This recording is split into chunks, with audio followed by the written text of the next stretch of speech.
бахшида ба рӯзи энергетикҳо ва 25 солагии таъсисёбии шабакаҳои барқи шаҳри Хуҷанд дар толори идораи шабакаҳои барқи шаҳри Хуҷанд чорабинии идона ташкил гардид. Дар он намояндагон аз мақомоти иҷрои ҳукумати давлати вилояту шаҳр, ҳизби халқи демократии Тоҷикистон, намояндагон аз шабакаҳои барқиву нерӯгоҳҳои барқӣ ва собиқдорони меҳнати ин соҳа ширкат варзиданд.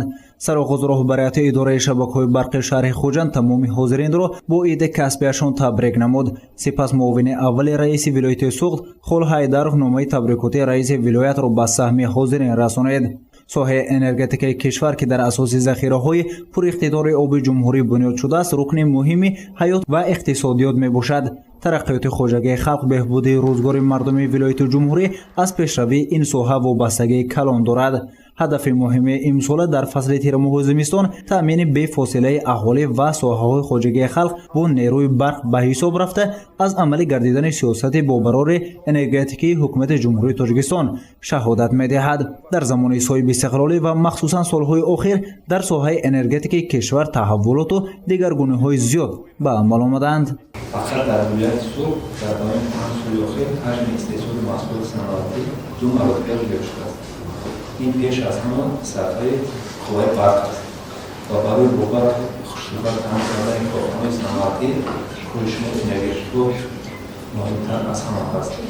сипас иҷрокунандаи вазифаи раиси шаҳри Хуҷанд Фирдавс Шарифзода ба сухан баромада гуфт ки энергетика яке аз соҳаҳои афзалиятноки ҳукумати ҷумҳурии Тоҷикистон ба ҳисоб рафта омили рушди истеҳсолот ва муҳимтарин воситаи суботи иқтисодию иҷтимоӣ маҳсуб меёбад. яъне бидуни пешрафти он ягон соҳаи хоҷагии халқ беҳдошти ҳаёти иҷтимоӣ ва рӯзгори ободу осудаи мардумро тасаввур кардан номумкин аст. ӯ афзуд ки масъулияти кормандони шабакаҳои барқӣ дар мавриди таъмини рӯшноии ҳар хонадон, ободию чароғонкунии кӯчаю маҳалла ва шаҳру диёр, ташаккули ҳамаи соҳаҳои истеҳсолию ғайриистеҳсолӣ бениҳоят бузург аст. таъкид дошт ки яке аз ҳадафҳои ҳукумати ҷумҳурии Тоҷикистон ин расидан ба истиқлолияти энергетикӣ мебошад ки Тоҷикистон дар роҳи амалишавии ин ҳадафҳои стратегӣ қарор дорад.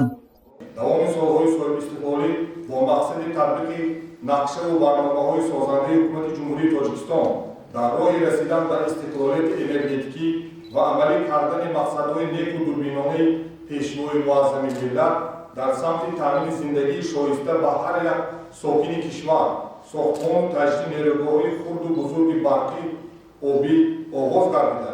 дар кишвари азизамон то ин замон садҳо иншоотҳои гуногуни энергетикӣ сохта ба истифода дода шудаанд.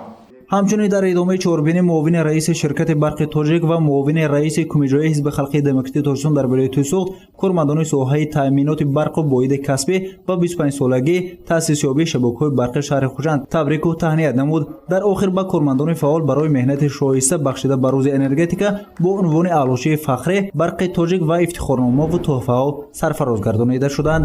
гузориши Сайид Мухтори Сайданвар, Насимҷон Раҳимов барои барномаи иттилоотии Хабар.